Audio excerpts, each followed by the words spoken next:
Hello again and welcome back to English Today.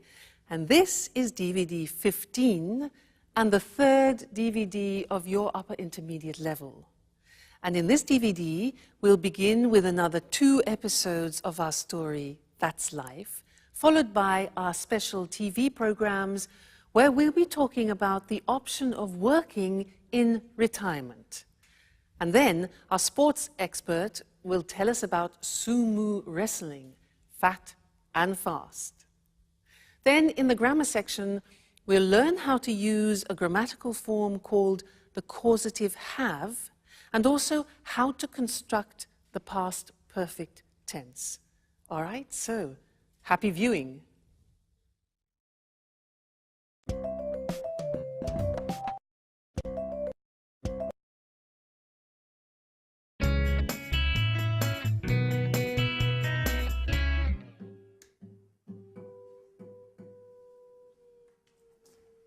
Hello?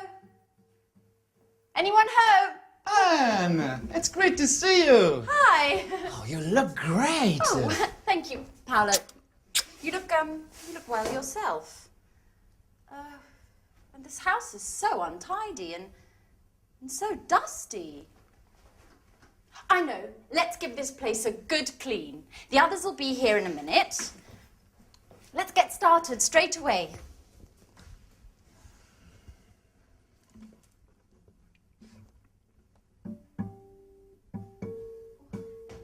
Right. Before you know it, we'll have cleaned and tidied everything.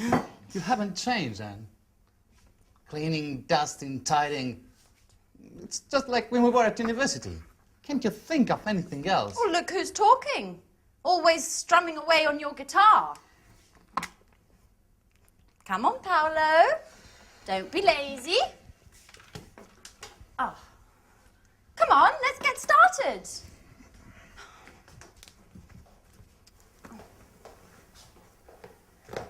Da-da-da-da! Surprise, surprise! Michelle, Sandra. How are you? Good. Hi. Sandra. Wow. Wonderful. All together again, just like the old days. Okay, guys, what shall we do? I want to have lots of fun. So do I. Come on, Michelle, let's go for a long walk all the way down to the lake. Stop where you are. Where are you two going? Come on, Paolo, pick up that brush again. And Michelle, please, can you pick up your bag and that frightful hat? Your command, Captain. Come on, Michelle, stop playing around and give us a hand. Oh.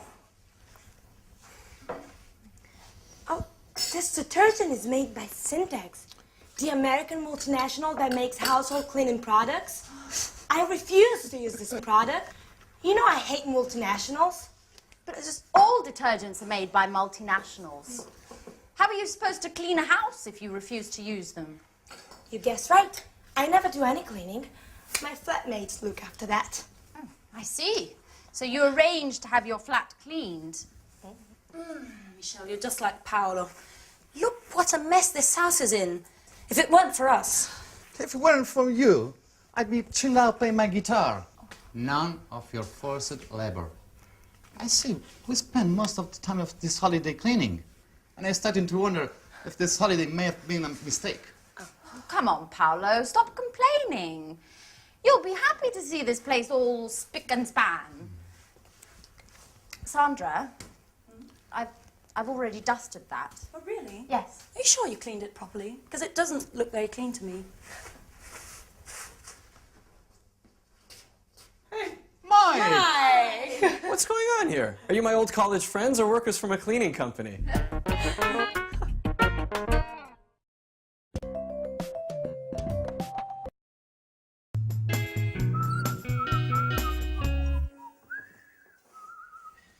Come on, put away those brooms and detergents and let's toast the good old days.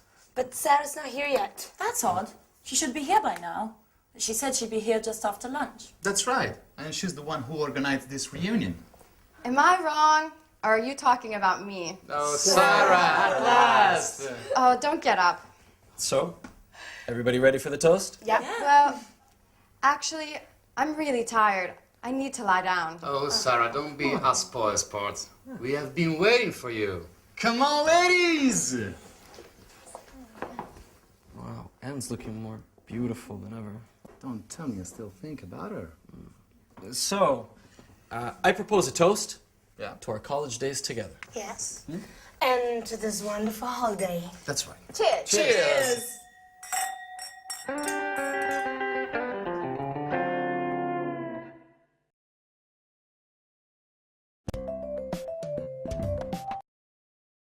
Hi again, and welcome back to your live TV program to learn some more English language.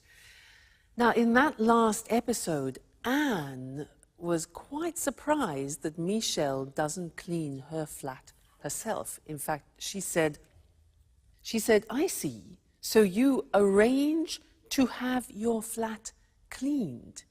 To have your flat cleaned. Now, that means that somebody else cleans the flat for Michelle. This is very interesting.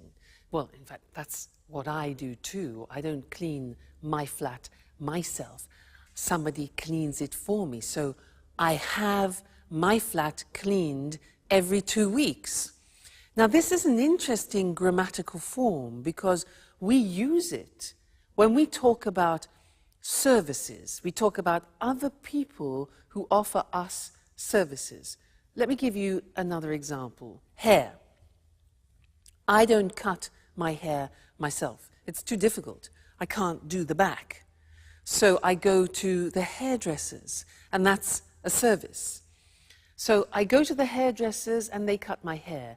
And I say, every month I have my hair cut. So that is a grammatical form using the verb have, which describes services. Somebody does something for you, and we can use it, for example, with the hairdresser, with the mechanic. For example, if your car breaks down, usually you go to a mechanic, with cleaners, with the dentist, things like this. So, services. So I'd like to go to the screen now and show you how this works grammatically, because it's very different to other languages. And we're using the verb have. That's why it's called the causative have. Causative in the sense that it causes things to happen, all right? Let's look at the form. Have something done. So in the present tense, you can say, every month I have my hair cut. Now notice, the verb have is in the present form because we can use this grammatical form in any tense. So we start with the verb have, then we have the object. That's important. I have my hair, and then the past participle. Okay, the object is in the middle. So every month I have my hair cut. Another example. Every year I have what? My teeth, past participle, checked. Okay, I have my teeth checked. Every year I have my kitchen painted. Do you see? And every 3 months I have my car serviced. So I go to the mechanic and I have my car serviced. So be careful, because it's terribly important to put the object between the verb have and the past participle. I have my car serviced. Okay? Now, let's move on to the past tense, because, as I said, you can use this form in any tense, past, present, future. So, examples. Last week, I had my eyes tested. So the opticians, that's a service. I had my eyes tested. Yesterday, I had my photograph taken. Often when you need to renew your passport, for example. Last week, I had my dress dry cleaned. Again, that's another service. You don't do it yourself. Somebody does it for you, okay? So the verb have goes into the past. I had something done. And now let's look at the future. Tomorrow, I'm going to have. So here the verb have goes into the future, expressing an intention. So we have, I'm going to have my scooter repaired. All right, object in the middle. Next week, I'm going to have my hair colored. And next week, I'm going to have my passport renewed. All right, so the causative have, very, very useful, and you don't find this in other languages, so you need to practice it. And remember, first the verb have, then the object, and then the past participle. All right, so that's the causative have, and I think you'll find it very useful. All right, great. So see you again in the next lesson for some more language. Bye.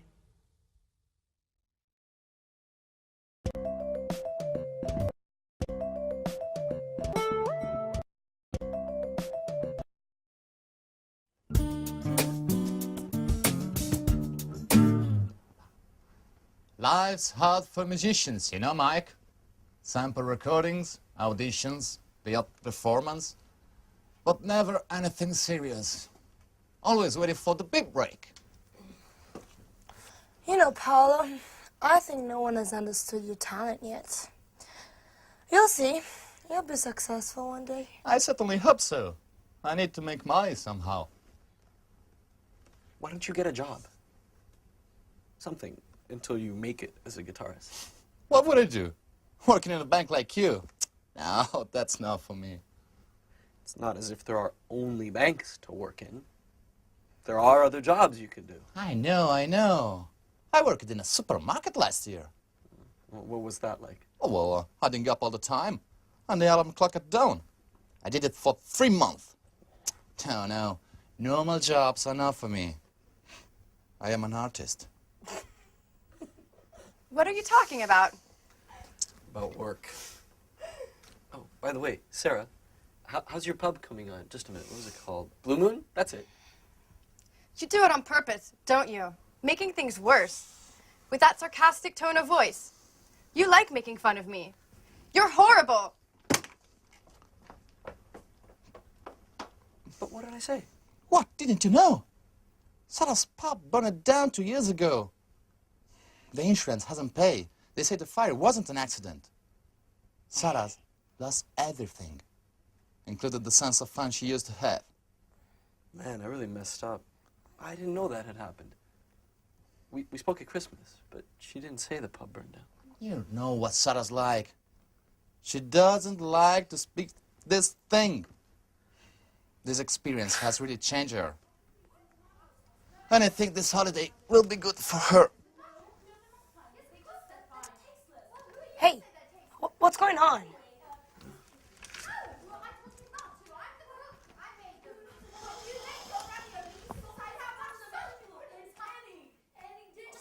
No, that's enough, Sandra. I don't think you need to add any more salt. I really think the ravioli are rather tasteless. Well, let's see what they think. Would you like to try my ravioli? Sandra says they're tasteless. Sure. Fantastic, huh? Really good. I always said you'd make someone a great wife. See? Did Did you hear that? I don't think they're very tasty. I'm sorry, Anne, but my ravioli are a lot better than yours. I'm cooking tomorrow, and we'll see who's the best cook. Oh, she's always criticizing. Don't take it seriously, Anne. You know what Santa's like. Competitive by nature. Oh.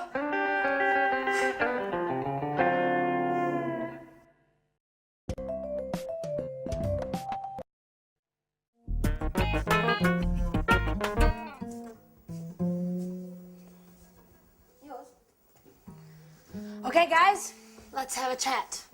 Tell me what you've been doing since we last met. Well, Paolo and I were talking about our work and our hopes for the future. Work. Let's talk about something a bit more interesting. Romances, passionate love story, things like that. Oh, you, for example, Anne. Have you got a boyfriend? Me? Why me? I've got to go to the kitchen to check on the roast. Oh, come on, Anne. Don't be shy. answer Michelle's question. Okay. Well, there is someone. But he's not my boyfriend. What does that mean? He's my flatmate. His name's Jack. And he's going out with a friend of mine called Sharon. But I still hope I have a chance.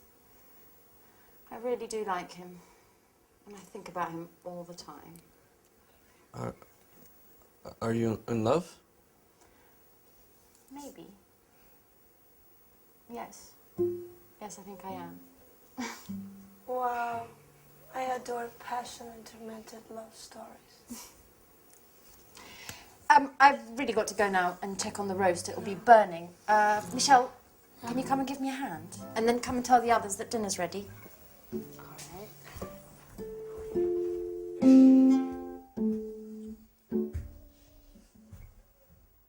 Mike? Mikey? Hello? Anyone there? Yes, what's wrong? Oh, you tell me. You look as if... I'm finished, Paolo. I wasn't expecting this. I thought that... I'm stupid. What are you talking about? What do you mean? Anne, she's in love with another man. And I was hoping that, you know, we could become more than just good friends during this holiday. I've never stopped thinking about her. What an idiot. Sorry, Paulo, I have to be by myself for a while. No, but...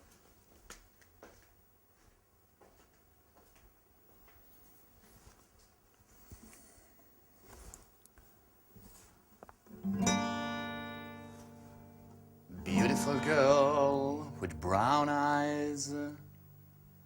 Oh, dusting up, dusting away. My heart sighs. My heart sighs. Oh yeah, not bad. Inspiration at last. Oh, thanks, Mike. You're a great friend.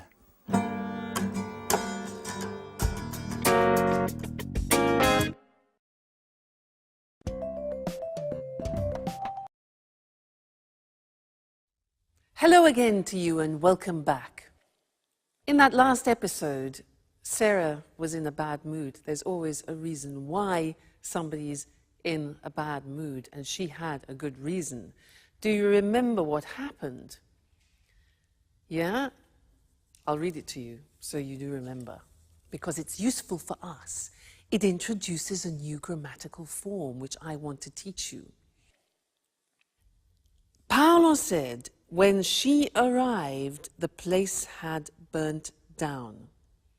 Now, can you imagine Sarah goes to her pub and it's burnt? So he says, when she arrived, the place had burnt down. Now, this had burnt down is what I want to teach you. It's the past perfect. Let me give you another example because we use it when you have two actions. One action happens after the other. Let me show you. For example, I write a message and then I send it. Okay? Now these are two actions. First you write it and then you send it. So I could begin the phrase, put the two actions together and they become consecutive. And we begin the phrase with after. So I could say, after I had written, this is the first action, further in the past. After I had written the message, dung, I sent it. The second phrase is in the simple past. So this is what I'd like to look at with you on the screen now, the past perfect, for two actions which happen at different times in the past. Now, if you look at the examples, the first one is, after I had checked my change, I left the shop. All right, so first I check my change. Have I got enough change? Is it correct? And then I leave the shop. You put them together and the first action goes further back in the past. Now, you can see how it's formed. We have the auxiliary have in the past, not in the present. And that takes everything further back. So, after I had checked is the past participle, my change, I left, simple past, the shop. Okay? So then we get the idea that one action is further in the past. Another example, I read the contract, then I sign it. It becomes, when I had read the contract, I signed it. All right? So past, perfect. This is important for you because we also use it in the third conditional, which we will be studying. Okay? Another example. You get in your car, you fasten your seatbelt, you drive off. All right? So, after I had fastened, past participle, my seatbelt, I drove off. And one more example. When I had tried the shoes on, I bought them. So I try them on, I buy them. When I had tried the shoes on, I bought them. A few more, they'll help you. You'll get the hang of it.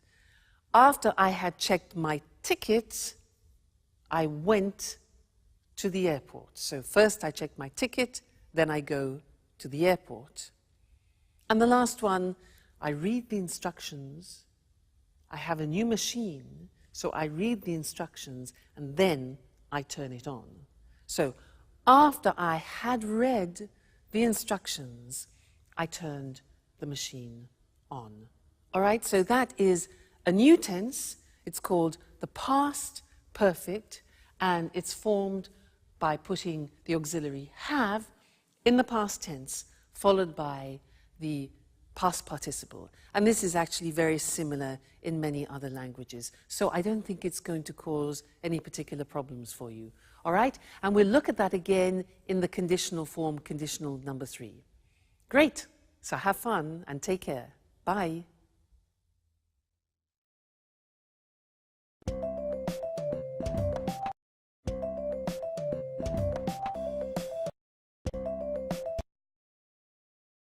Good evening, and welcome to this week's edition of Let's Talk.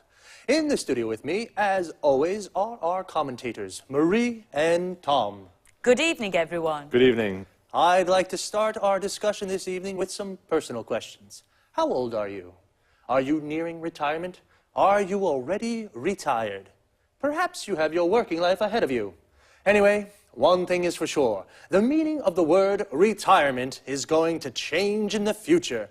Let's talk about this with Tom and Marie. You're right, Eric. The traditional division of life into 3 cycles, education, employment, and retirement, must change. People in developed countries are living longer. By 2025, in developed countries, the share of the population over 60 will have reached 26%. All these pensioners will certainly wield a lot of power. They will, Eric. But you know, experts are beginning to talk about the concept of active aging. Just think that by 2050, the average lifespan in developed countries will be in the mid-80s. And this increasing longevity is already starting to have a negative impact on public finances, economic growth, and general living standards. The problem is that there is increasing pressure on social security systems and public funds for retirement and healthcare expenses. Economists are increasingly questioning the sustainability of the European social model with its high welfare standards. So, how can we solve this problem? Well, governments really must encourage older people to continue working. There should be... Just a minute, Mary. Sorry to interrupt, but are you really saying that I will have to work until I'm 95? Well, not until 95, perhaps. But as I was saying, there should be programs for lifelong learning to help people learn up-to-date job skills as they get older. People about to retire should plan ahead and find some way of working, maybe a part-time job. Well, some American companies already have phased retirement programs. How do they work? Well, retired employees go to the company website where they can find project work for the company. This may last 2 days or 2 months, and the retired workers can manage their own time and work when and where they want. If they need some training to do the job, they can go to the company website and take a short course using the internet to learn what they have to do. In this way, retired people have more money, and the companies can use the skills of their retired workers. Yes, more money, but less free time. I don't think I like the idea of having to work in my retirement. And you, ladies and gentlemen, what do you think about this? Well, thank you to our commentators, Tom and Marie, and goodbye. Thank you. Thank you. Bye-bye. And goodbye to you, and see you again next week for another edition of Let's Talk.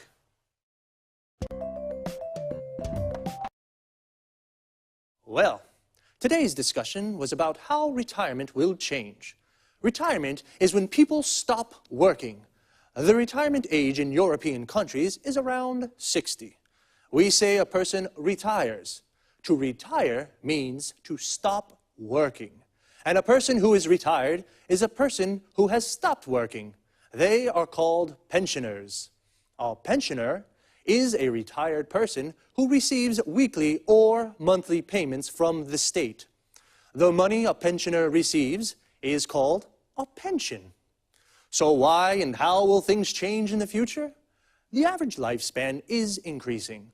A lifespan is the length of a life. So people are living longer. We call this longevity. This increasing longevity is having a negative impact on public finances and living standards.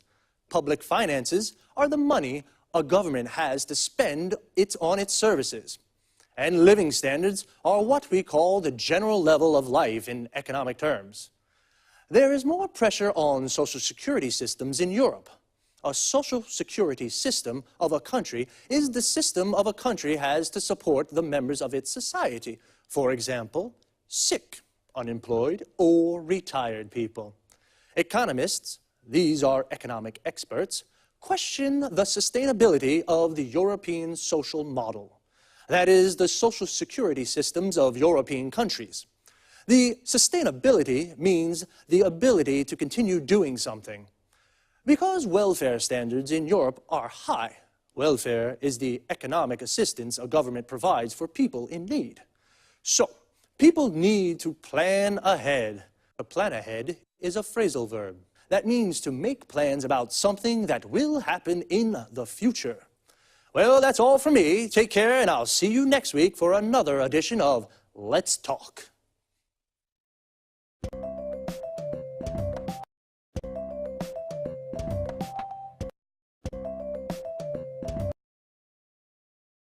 Good afternoon, and welcome to this week's edition of Sports Special. With me in the studio is John Forbes, our sports expert. Hello, Eric, and good afternoon to all our sports fans. Well, John, which sports are you going to talk about today? I'd like to talk about sumo. Interesting. I must say I know something about the martial arts, karate and judo, but sumo? I know almost nothing. Those enormous guys, their unusual hairstyles, their colorful and rather unusual clothes. So, please tell us more. Well, Eric, you know sumo is a martial art too, and it's Japan's traditional national sport. In fact, it's one of the world's oldest sports. It was first mentioned in a Japanese book more than 1,000 years ago, but experts believe it might be much older. Really? More than 1,000 years old? Yes, and you know there are also ancient wall paintings showing the sport. Archaeologists think prehistoric man may have done sumo as a form of prayer to the gods for a good harvest. I think most people in the West watch these enormous wrestlers without appreciating these ancient traditions. That's right, Eric. Sumo isn't just a sport. It's more a way of life, and it's played an important role in Japan's cultural and religious history. In Japan, successful sumo wrestlers are looked up to as role models and heroes by many people. How does a sumo match work? Two men meet in a ring that is about 4.5 meters across. The aim of the game is to force your opponent out of the ring or make a part of his body, apart from the soles of his feet, touch the floor. A bout can last just a few seconds or as long as 3 minutes. Sumo wrestlers are very big, but they can move very quickly. Do you think I could be a sumo wrestler? Well, if you put on 100 kilos, maybe yes. Sumo wrestlers start their training when they're young boys. If they show promise, they go to live in a traditional Japanese house called a sumo stable. The young boys train a lot and look after the older wrestlers. They prepare their food and clean their rooms for them. Everyone in the sumo stable eats a lot. They eat lots of noodles, rice, fish and chicken. The traditional dish is called chankanobe, and it's made with fish, meat and vegetables. The wrestlers eat this with lots of rice and they drink lots of beer too. Then they go to sleep. So, that's how they put on so much weight. Yes, the secret is to eat a lot and then sleep. This helps the wrestlers put on weight. And the wrestlers' hairstyles, where do they come from? A good question, Eric. There are lots of different ranks for sumo wrestlers. The best wrestlers are in the top rank. The style of a wrestler's hair depends on his rank. All the hairstyles come from samurai traditions. Samurai were traditional soldiers in Japan. Interesting. I guess it's difficult for a sumo wrestler to find a girlfriend? Actually, it's not that difficult, Eric. Successful wrestlers usually go out with beautiful models or pop singers. Where can you see tournaments in Japan? There are 6 grand sumo tournaments called basho every year. They take place during odd-numbered months like March or July. The basho take place in Tokyo and Osaka, Nagoya and Fukuoka. Thanks, John, for a fascinating explanation of these rather mystifying sport. We found out a lot about sumo. Thanks, John. Goodbye. And goodbye to all our sports fans. See you next week for another edition of Sports Special. So, today we found out about a martial art called sumo. A martial art is an art of self-defense without using weapons, just your body. To find out about something means to learn new information. We found out that in Japan, sumo is more than just a sport, it's a way of life. People look up to sumo wrestlers. They are heroes. To look up to someone means to respect and admire them. A sumo wrestler is a man who practices sumo. Sumo wrestlers are very fat, and they have particular hairstyles. We found out that their hairstyle depends on their rank. Notice how we say depends on something. A rank is a position on a scale. The best wrestlers are in the top rank. And I was surprised to find out that sumo wrestlers go out with beautiful girls. To go out with someone means to have a romantic relationship with someone. What about you, ladies? Would you go out with a sumo wrestler? And you guys? Would you put on 100 kilos to become a sumo wrestler? We say put on weight. This means become fatter. Actually, to put on so much weight, sumo wrestlers start training very young. If a boy shows promise, this means he shows ability at the sport. And what is the aim of the game? The aim is the objective. In football, the aim is to score a goal. In sumo, the aim is to force the opponent out of the ring. The opponent is the other person playing. The ring is the square platform where wrestlers and boxers fight. A wrestling or boxing match is called a bout. Sumo tournaments take place in odd number months. An odd number is a number that isn't divisible by 2. For example, 1, 3, 5, 7. 2, 4, 6, 8 are even numbers. An even number can be divided by 2. I have to leave you now, but see you here next week for another edition of Sports Special.